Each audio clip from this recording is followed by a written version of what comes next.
என்னாச்சுமா? ஜுன்னவ காணோமா? அவன் எங்க போனானே தெரியல. அவன் ஜாகிங் போயிருக்கான். என்ன, ஜாகிங் போயிருக்கானா? அதுவும் தனியாவா? கவலைப்படாதம்மா, அர்ஜுன் கூட சேர்ந்துதான் போயிருக்கான். இன்னைக்கு ஸ்கூலுக்கு ஃபர்ஸ்ட் டே இல்ல, அதனால அவனை சீக்கிரமா ரெடி பண்ணி அனுப்பலான்னு பார்த்தேன். திரும்ப அவங்க எந்த டைம்க்கு வருவாங்கன்னே தெரியல. அத பத்தியெல்லாம் நீ எதுவும் யோசிக்காத. உன் பையனுக்கு 5 வயசுலயே 50 வயசுல இருக்க வேண்டியவங்களுக்கு அறிவு அவனுக்கு இருக்கு. அவன் பாத்துக்குவாமா. அப்படி இல்லைன்னா எந்த வயசுல யாராவது ஜாகிங் போவாங்களா? ஜாகிங் அப்படிங்கறது அவன் உடம்புக்குள்ளே ஊறி போன மாதிரி. ஜாகிங் போறேன்னு அர்ஜுன் கூட கிளம்பிட்டான். அவனை பார்க்கும்போது எனக்கு ரொம்ப ஆச்சரியமா இருக்குமா. ஹே ஜுனு, நான் தான் வயசுல பெரியவன், ஜாகிங்லாம் போயிட்டு இருக்கேன். நீ எதுக்காக இந்த சின்ன வயசுல ஜாகிங்லாம் போயிட்டு இருக்க? சித்தப்பா, எப்பயோ 15 வருஷத்துக்கு அப்புறம் வேலை பார்க்க போறதுக்காக நம்ம சின்ன வயசுல இருந்தே படிச்சிட்டு இருக்கோம் இல்லையா? நம்ம இப்பையில இருந்தே படிச்சாதான் அந்த வயசுல நல்ல வேலை கிடைக்கும்.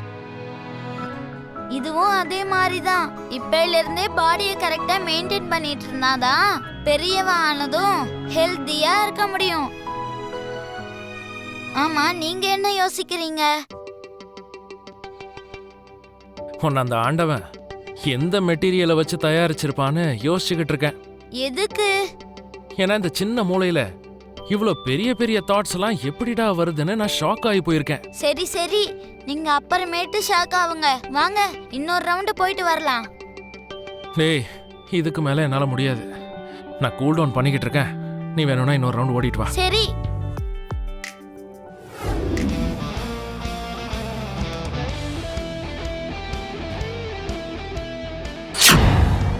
Hi, this is ஜுன்னு.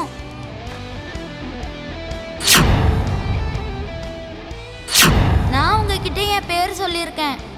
திரும்ப உங்க பேரை என்கிட்ட சொல்லணும்ல. அவன் சைஸுக்கும் அவன் பேசுற பேச்சுக்கும் ஏதாவது சம்மந்தம் இருக்கா? அவன் பேசுற விதம் எனக்கு சுத்தமா பிடிக்கல. அவன் நடவடிக்கை எனக்கு பிடிக்கல. உங்களையும் எனக்கு பிடிக்கல.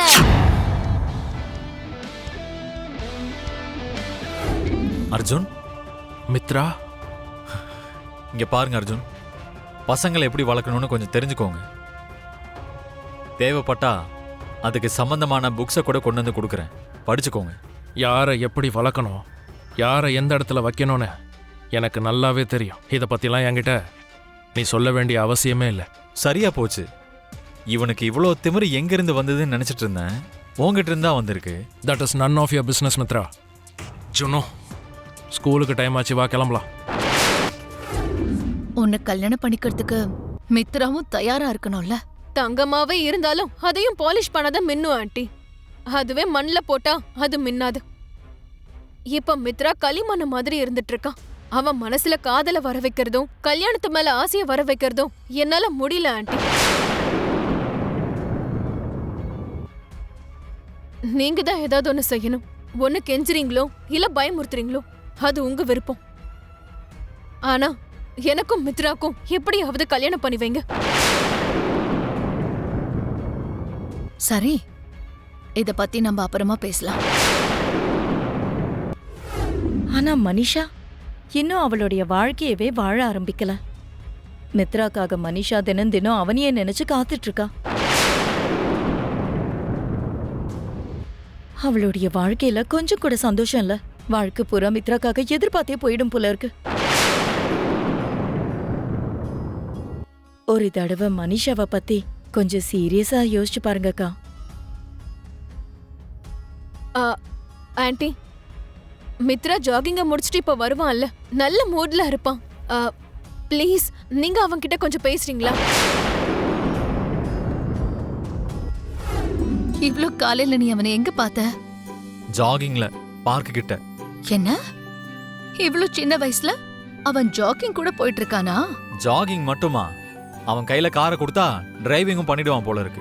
கம்பெனி அவன்கிட்ட ஒப்படைச்சா பிசினஸ் கூட பண்ணிடுவான் போல இருக்கு. அவன் பார்க்க தான் சைஸ் ரொம்ப சின்னதா இருக்கான். ஆனா அவன் செய்யற ஒவ்வொரு விஷயமும் பெருசு பெருசா இருக்கு மாம். இப்போ உள்ள பசங்க அப்படிதான் மித்ரா. வயசுக்கு மீறின விஷயங்கள் தான் பண்ணிட்டு இருப்பாங்க. அவங்களோட அறிவு அந்த மாதிரி தான் வேலை செய்யும். மாம், அவனை பாராட்டாதீங்க. அவன் எனக்கு ஒரு எதிரி மாதிரி. என்ன மித்ரா அது? ஒரு சின்ன பையன் உனக்கு எப்படி எதிரியாமா சொல்லு? அது அப்படிதான் மாம், அவன் எனக்கு எதிரி தான். அவன் அப்பா எனக்கு பிசினஸ்ல எதிரியா இருக்கான், ஆனா இவன் எனக்கு வெளியில எதிரியா இருக்கான். அவனை பாராட்டாதீங்க.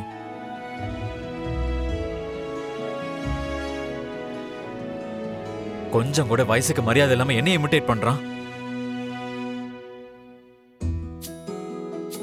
நான் என்ன செஞ்சாலும் சேம் அதே அவனும் செய்யறான். என்னைய கிண்டல் பண்றான்.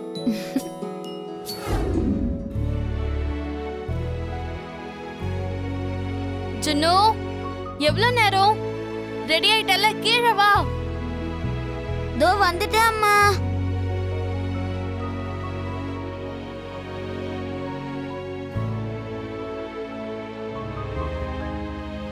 சாமி கும்பிட்டுட்டு போ, வா. ம். அம்மா, ம்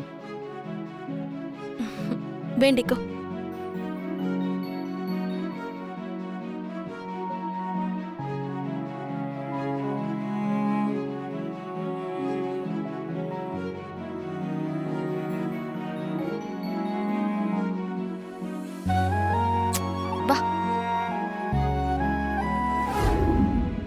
பை கிரானி. Bye bye. தாத்தா. ஆ என்னவோம்மா, அவங்க தனித்தனியா இருந்தாலும் என் கண்ணுக்கு புருஷன் பொண்டாட்டியா தான் தெரியறாங்க. நம்ம கண்ணுக்கு மட்டும் தெரிஞ்சா போதுமா? வாழ்க்கையிலயும் அவங்க ஒண்ணு சேரணும்ல. அவங்க ஒண்ணு சேரணும்னா உங்க மனசுல இருக்கிற விஷயத்தை அவங்க கிட்ட சொல்லணும். நீங்களும் சொல்ல மாட்டீங்க. அர்ஜுன் தம்பி அவரும் தன் மனசுல உள்ளதை சொல்ல மாட்டேங்கிறாரு. அர்ஜுன் தம்பி கூட லக்ஷ்மி அம்மாவுக்காக தான் இவ்வளவு நாளா காத்துக்கிட்டு இருந்தாரோன்னு எனக்கு தோணுதும்மா. அது எனக்கு தெரியல. ஆனா ஒண்ணு, இந்த விஷயத்தை பத்தி பேச வேண்டிய நேரம் கூடிய சீக்கிரத்திலேயே வரும்னு எனக்கு தோணுது. லக்ஷ்மியையும் அர்ஜுனையும் ஒண்ணு சேர்த்துட்டோன்னா என் மனசுல இருக்க பாரமும் குறைஞ்சு போயிடும், என்னோட கடமையும் முடிஞ்சு போயிடும். எல்லாரும் பொண்ணுங்களுக்காக காலேஜ் வாசலில் வெயிட் பண்ணுவாங்க. ஆனால் நான் இந்த ஸ்கூல் வாசலில் வெயிட் பண்ணிட்டு இருக்கேன். யாராவது என்னை பார்த்தாங்கன்னா நான் ஸ்கூல் பசங்களை தூக்கிட்டு போகிறவங்க மாதிரி நினச்சிப்பாங்க. ஜானு, ஒரு நிமிஷம்.